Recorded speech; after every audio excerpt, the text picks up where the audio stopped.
In Job chapter 11, Job's third friend named Zophar is making his response to Job's laments, and he starts by rebuking Job for speaking what he sees as arrogant words and empty words, and he insists that Job's suffering is far less than what he actually deserves, and he urges Job to repent from his supposed sins and to seek God's forgiveness.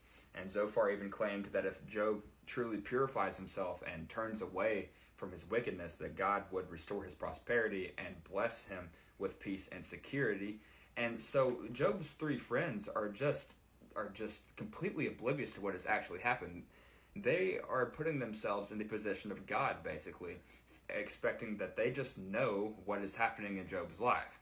When they don't, they have no idea what's going on. They don't know that Satan is being allowed by God to test Job. They think they're doing the right thing, but they're really not. And so anyways, Zophar continues his response by describing God as exalted and inscrutable and beyond human understanding. And he warns that the wicked face destruction. Chapter 12 is Job's response to Zophar and the other two friends. It says that Job responded with a mixture of sarcasm and wisdom, and he acknowledges that his friends speak with knowledge, but they ignore the fact that Job has understanding and knowledge as well.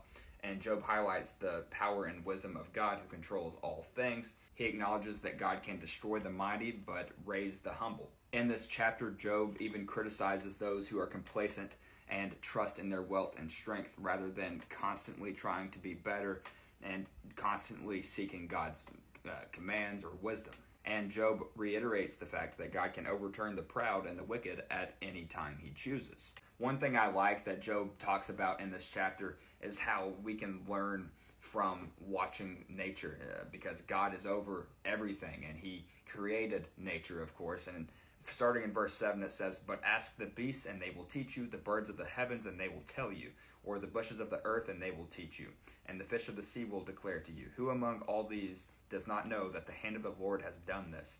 In his hand is the life of every living thing and the breath of all mankind." In chapter 13, Job is back to speaking directly to God, and he expresses his desire to defend himself because he believes he was upright and righteous, but he also trusts in God's justice that eventually things will turn around for him. Job acknowledges God's power, but also thinks that it is right for him to be able to present his case before God.